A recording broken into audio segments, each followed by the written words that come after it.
নমস্কার সকলকে। আজ আমি রাতের জন্য বেবি নান বানিয়ে নেব। এর জন্য আমি প্রথমত পরিমাণ মতো ময়দা ও আটা নিয়েছি। এখানে ময়দার ভাগটা বেশি রয়েছে, আটা খুবই কম রয়েছে।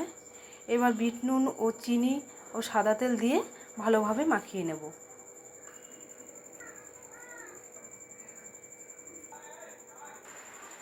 মাখা হয়ে গেছে। এই অবস্থায় টক দই ও সামান্য গরম জল দিয়ে ভালোভাবে মেখে নেব।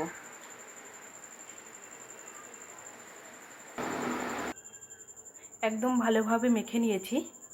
একটু নরম করে মেখে নিতে হয়, আমি সেটাই করেছি। এখন 2 ঘন্টার জন্য ঢেকে রেখে দেব।